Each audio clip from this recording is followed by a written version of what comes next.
V-Guard presents कौन जीत रहा है, को पावर्ड बाय सेंसोडाइन एंड विमल।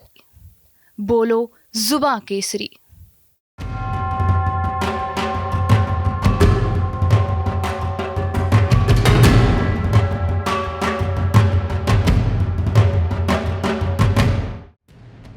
लोकसभा चुनाव के रण में सोमवार को 5वें चरण का मतदान हो गया।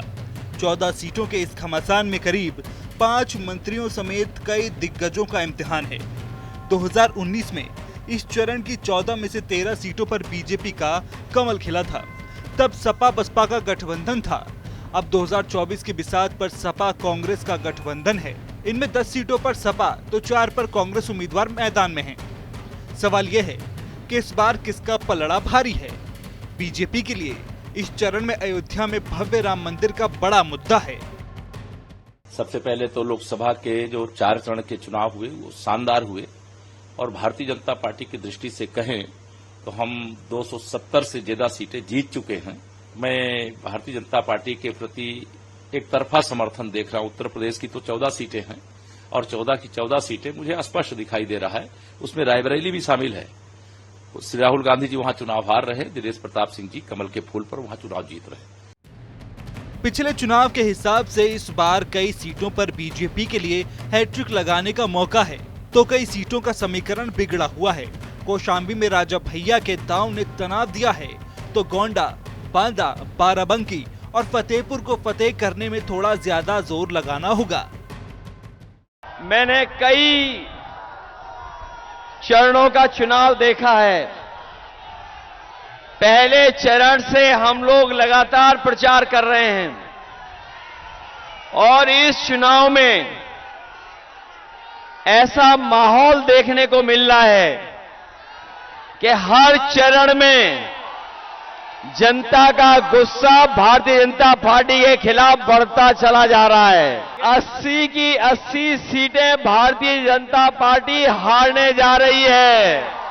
मुझे तो लग रहा है इस बार जरूर बदलाव होगा, क्योंकि जो जनता है, मैं ये महसूस कर रही हूँ कि जनता कुछ साइलेंट सी है, ज्यादा कुछ खुलकर बोल नहीं रही है। वो ये सब देख रही है कि ये क्या हो रहा है। इस चरण की हाई प्रोफाइल सीटों को देखें तो लखनऊ में बीजेपी के लिए केवल मार्जिन की लड़ाई है।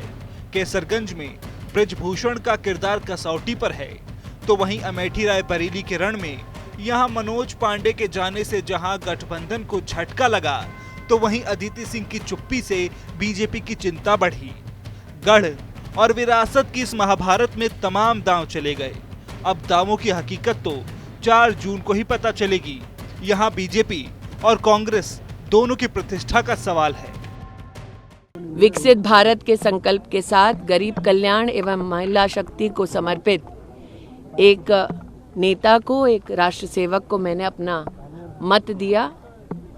अभिलाषी हूं कि जनता उनको अपना स्नेह और आशीर्वाद निरंतर देती रहे। नहीं, देखो, जहां तक है कि क्योंकि जब जनता चुनाव लड़ने लग जाती है तो मतलब फिर बहुत चीज़ें बदल जाती हैं, क्योंकि मतलब आप झूठे वादे करके जनता को बहला नहीं सकते हो। ठीक है, तो उसके लिए जनता, ठीक है, 3 साल सत्ता शासन है आपका, आप उनको दबा सकते हो, लेकिन चौथे या 5वें ईयर में जनता अपना मन बना चुकी होती है कि अगला डिसीजन क्या लेना है। बहरहाल वहीं 5 चरणों में अब तक करीब 53 सीटों पर मतदान हो चुका है। 80 में से अब केवल 27 सीटों का संग्राम ही बाकी है, जिसमें पूर्वांचल में सबकी परीक्षा होनी है। तो ऐसे में सवाल ये भी है, क्या बीजेपी अपनी बादशाहत कायम रख पाएगी? क्या विपक्षी गठबंधन कोई गणित बना सकेगा? कुल मिलाकर सवाल ये कि रायबरेली अमेठी से लेकर अयोध्या तक कौन हार और कौन जीत रहा है।